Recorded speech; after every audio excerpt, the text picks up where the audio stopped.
Olá, aqui é a Andressa Pelanda, eu sou coordenadora geral da Campanha Nacional pelo Direito à Educação e também doutora em Ciências pelo Instituto de Relações Internacionais da Universidade de São Paulo.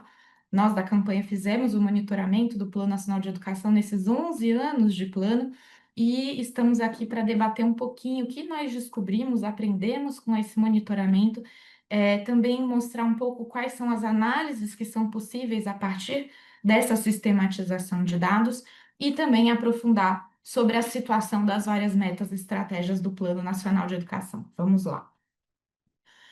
E primeiro, a importância de fazer um monitoramento que não seja só com o dado geral nacional, da meta, né? E trazer também a desagregação dos dados. A gente tem aqui um primeiro exemplo da meta 1 de educação infantil, que quando olhamos, por exemplo, para o percentual de crianças de 0 a 3 anos que frequentam a creche, né? Então, primeiro dispositivo da meta 1, a gente vê que houve aí um crescimento bom, importante, de 10%, 10 pontos percentuais, a despeito de não termos atingido a meta, é um crescimento bastante importante. Mas quando vamos olhar para os dados desagregados, a gente vai ver que esse crescimento não foi acompanhado de equalização dessa oferta. Então, primeiro quartil, os quartis de renda, há uma desigualdade grande entre as populações de raça, cor, é, a população parda que fica atrás, localização às zonas rurais, muito atrás, quase metade, né, do que atinge as populações urbanas, a diferença também de acesso entre meninas e meninos, e, claro, as diferenças regionais. Então, o dado mais importante para a gente olhar em relação à meta 1 de creche trata dos dados de desigualdade, não necessariamente do dado geral. A meta 6 sobre educação integral também é uma que traz esse exemplo sobre a importância da desagregação dos dados e da desigualdade dessa oferta, talvez seja a mais desigual de todas as metas, e aí a gente vê muito nitidamente quanto os grupos mais ricos, as populações brancas, e, em geral, os demais grupos também, mas como a população indígena fica atrás na desagregação dos dados, e aí é importante que aqui a gente tenha um dado sobre a população indígena, que não é presente em todos, como também a população urbana fica atrás do norte do país, aqui no caso o Nordeste tem é, melhor índice nacional, que é muito dispare de outros, que o Norte e o Nordeste ficam atrás, aqui é só o Norte, como as instituições federais de educação básica também ficam à frente, como a educação infantil, e também tem maior oferta de educação integral para a população com deficiência do que para outros grupos, né? A população com deficiência tende a estar mais nas escolas de educação integral. E aí aqui a disparidade é gritante entre os estados no país, mas esse dado da Meta 6 também mostra a importância do contexto para compreender os dados, né? A gente vê que é uma política muito instável, que depende muito de ter ou não um programa de governo vinculado com indução e incentivo para a política.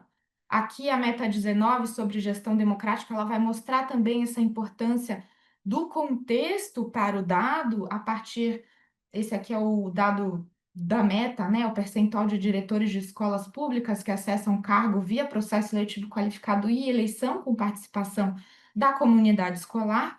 E aí a gente vê que de 2021 aqui para 2024 a gente tem um crescente grande em um percentual que era estagnado desde que o ano a gente tem dados sobre isso, 2019, e isso foi a indução do valor aluno resultado, né? O VAR do Fundeb, que exige como uma das condicionantes para receber o recurso essa questão dos diretores. Então, acaba que foi um incentivo para esse dado e não necessariamente uma política de valorização diretamente desse indicador. Na meta 19, a importância também a gente vê, ela pode dar como exemplo a questão de identificação de boas práticas, né? Então, por exemplo, a gente tem a rede federal, que é a rede que mais tem grêmios estudantis. Então, o que a rede federal tem ou faz para fomentar essa participação estudantil? É uma pergunta que deve ser feita e deve ser procurada no sentido de fomentar como uma boa prática e também os grêmios estudantis são mais presentes no menor grupo de renda, o que normalmente é contraintuitivo, né? Não acontece em todos os dados assim, pelo contrário, e teve uma variação muito grande durante o plano. Então, as populações de maior baixa renda passaram ao longo do tempo a estar em escolas que têm mais grêmio estudantil. E aí a questão da correlação também é muito importante nesse exemplo da meta 19, dado que quando a gente, em escolas em que a maioria negra há mais percentual de grêmio estudantil, as escolas que têm mais associação de pais e mestres e conselhos escolares têm mais grêmio estudantil também. Então, essa correlação possibilita também gerar informações para as políticas. Então, criar conselhos de escola pode gerar a criação de grêmios estudantis, então, por que não fazer uma política de conselhos escolares e aí que, por consequência, vai estar dentro desse guarda-chuva a questão do grêmio estudantil. A meta 11 sobre educação profissional técnica de nível médio também é uma que nós não atingimos, a ideia era duplicar, né, as matrículas, triplicar, desculpa, as matrículas, então tinha que aumentar mais 200 pontos percentuais, mas a gente, né, variou muito pouco de 2014 a 2021, como mostra esse gráfico geral, e teve esse boom a partir de 2021, que foi quando começou a implantar o novo ensino médio. Então, não significa que houve uma política específica de educação profissional e técnica. Houve uma reforma de todo o ensino médio que acabou gerando essa expansão das matrículas de forma geral. Mas quando a gente olha a participação da rede pública aqui na expansão das matrículas, que é esse segundo gráfico à direita, a gente vê não só da importância de olhar para o contexto para compreender o dado, como também a dependência nesse indicador de programas de governo. 2014 a 2016 houve um boom aqui, que foi o período do segundo governo Dilma, com investimentos no Pronatec.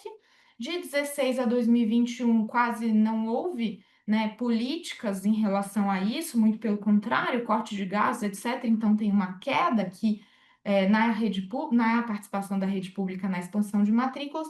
E aí, de novo, de 2021 em diante, um boom, que foi a reforma do ensino médio, e 21 a 2023, várias críticas e um debate sobre reformar essa reforma ou revogar a reforma por conta da falta de qualidade. Opa!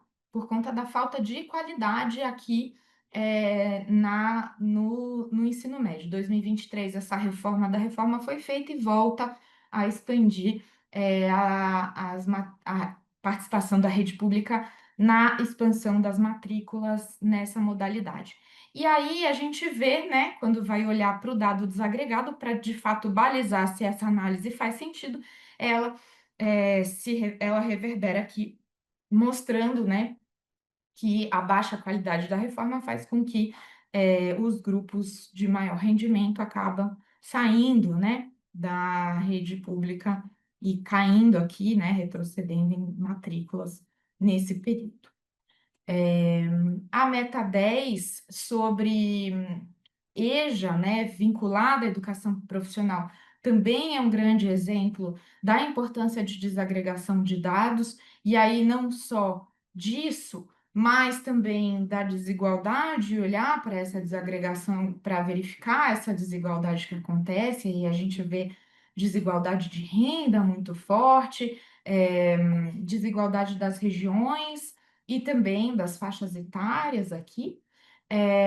E também a diferença de analisar o contexto de acordo com os entes federados, né? Então, aqui a nossa desagregação por subgrupo de estados.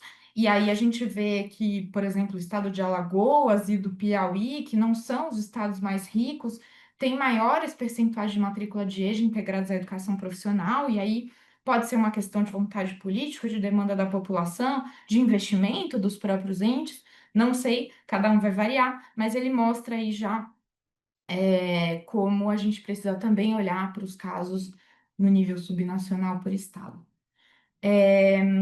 A estratégia 7.18, 7 trata de qualidade na educação, mas a meta trata simplesmente do vetor de qualidade que é vinculado à aprendizagem, ao IDEB. E quando a gente vai olhar para as estratégias também dessa meta, a gente tem outros indicadores muito importantes também de qualidade, como, por exemplo, itens de infraestrutura nas escolas, né? Então, a importância de olhar além das metas. Quando a gente vai olhar para os itens de infraestrutura, de forma geral, há uma estagnação, né? Então, em 2014, a gente tinha 58% das escolas que tinham eletricidade, água potável, esgotamento sanitário, quadra de esportes, biblioteca, laboratórios de ciências, que são os indicadores desse gráfico, e a gente chega em 2024 com 61,5, então uma variação muito pequena nesses 10 anos aí, uma variação de basicamente é, 58 para 62, vai, 4 pontos percentuais. Mas quando a gente vai olhar também na desagregação, a gente vê aí como os grupos de maior renda têm maiores infraestruturas, das zonas urbanas também, contra as da população rural, sul, centro-oeste, sudeste estão à frente, as redes federais e estaduais à frente das municipais, e que a maior parte do acesso é a eletricidade, seguido de esgotamento sanitário, de água potável, quadra poliesportiva, biblioteca e laboratório de ciências. Tá bem? Então, mais um exemplo aí de olhar para essa desagregação.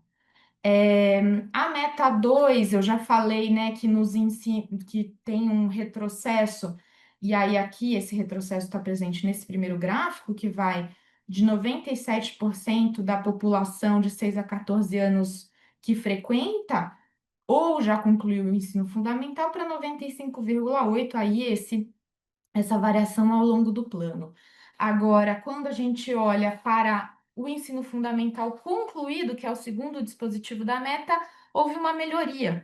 Então, se priorizou focar em conclusão do ensino fundamental do que em acesso e busca ativa das crianças. Então, aí a diferença entre dois dispositivos e a importância de olhar para os dois e não só para um deles. E o dado desagregado mostra também a importância do olhar comparado de variação ao longo do tempo. Porque quando vamos olhar para a frequência e a matrícula, né, no ensino fundamental, a gente vai ver aqui pouca desigualdade entre os grupos, os subgrupos de renda, cor, raça, localização, sexo, etc. Mas quando a gente vai olhar para a parte de variação durante o plano, a gente vê que a desigualdade é bem maior. Então, a exclusão escolar gradativa ao longo do tempo, que é expressa no gráfico 1, ela vai ser desigual, como é expressa pela desagregação no gráfico 2. E aí, claro, né, também o avanço da conclusão do ensino fundamental ao longo do tempo também vai mostrar a desigualdade aqui entre a diferença entre o gráfico 1 e o gráfico 2 do segundo dispositivo. Então, avançamos em conclusão, mas a gente ainda não avançou de forma equânime por meio dos subgrupos. A meta 4 que trata de educação especial, né, da população com deficiência, ela vai mostrar não só o desafio grande ainda de inclusão das pessoas com deficiência nas escolas, como a falta de dados e a falta do levantamento de dados para ter um olhar global. A gente vê aqui, né, como a única fonte que nos dá o dado da população em geral é o censo demográfico, e a gente teve um atraso na divulgação do censo, então o dado que a gente conseguiu desagregar, o último é de 2010, o que gera aí um impacto nessa avaliação, dado que esse gráfico aqui de percentual com deficiência que frequentam classes comuns é só o dado daquelas que frequentam classes comuns, que é muito diferente de toda a população, dado que uma parte delas não está em classes comuns, está em escolas excludentes. né? E aí, aqui de novo, um aprendizado importante, um dado importante é olhar para os outliers, né? Os pontos fora da curva, os pontos fora da média, da mediana. E a gente vê aqui como as redes privadas, ainda que elas avançaram ao longo do tempo, ainda são as que menos incluem as populações com deficiência, com 78% versus na pública. De novo, um exemplo de importância dos pontos fora da curva, a gente vê aqui na meta 16, que trata da formação dos profissionais da educação em nível de pós-graduação. A gente tem aqui somente 16% dos professores indígenas do Brasil com formação em pós-graduação, e além de ser grave por si, ele é grave no sentido de podermos caracterizar a educação escolar indígena como educação escolar indígena, porque ela exige a pós-graduação específica, né, a especialização específica na área de educação escolar indígena. E também aqui a rede privada sai atrás, que tem muito menos profissionais da educação nas redes privadas que têm pós-graduação, o que mostra aí, né, desfazendo um mito sobre qualidade da educação na rede privada. E aí, a meta 9 sobre alfabetização da população jovem, adulta e idosa no país, ela vai mostrar a gente a importância de olhar para além dos percentuais. A gente conseguiu atingir a meta intermediária do percentual de pessoas que declaram saber ler e escrever, né? Então, a gente passa de 93,5, que era a primeira meta, para 2015. A gente não atingiu ela em 2015, atingiu aqui em 2017, mas a gente não chega à meta final de 100%. Ainda assim, quem só bate o olho no gráfico rapidamente vai falar: falta pouco, né? São menos de 5 pontos percentuais, mas esses menos de 5 pontos percentuais significam 9,1 milhões de pessoas no Brasil que não sabem ler e escrever, a população inteira de alguns países, e o que é gravíssimo, né? E a gente precisa também ter esse dado nominal e não só em percentual para a nossa avaliação, nosso monitoramento aprofundado dessas metas. Essa meta 9 também vai indicar uma importância que vai além dos compromissos escritos na legislação. E aí, aqui, o exemplo é do analfabetismo funcional. A gente só consegue esse dado via ENAF, né, que é uma pesquisa feita pelo Instituto Paulo Montenegro com ação educativa, que não acontece todos os anos, então a gente fica com esses dados atualizados por um tempo, mas a gente teve uma atualização recente agora dos dados de 2024, publicado nesse ano, de 2025, em que a gente vê que houve uma estagnação da população em situação de analfabetismo funcional desde 2018, pelo menos, em que a gente vê que um terço dessa população de 15 a 64 anos está nessa condição de não conseguir acessar todos os seus direitos por falta de um aprofundamento na leitura e na decodificação do mundo. Então, a meta era de 13,5%, né? Ela já quase nasce cumprida, mas a gente tem aí, ainda assim, cumprimos a meta, check, mas na verdade a gente tem um terço da população de 15 a 64 anos que está com essa violação de direito ainda, o que não é condizente com a Constituição Federal e outras normativas. Então, a importância do olhar além dos compromissos legais.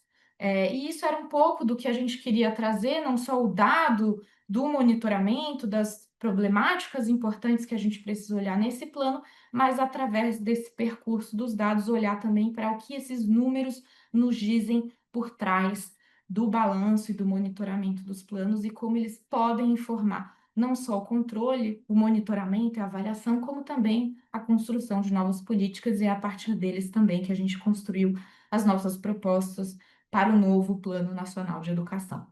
É isso, espero que tenha sido nítido e possa ter sido didático para todos vocês, e a gente continua à disposição para trocar em paralelo, em reuniões e compartilhar esse trabalho e essa defesa do direito à educação com todos nós.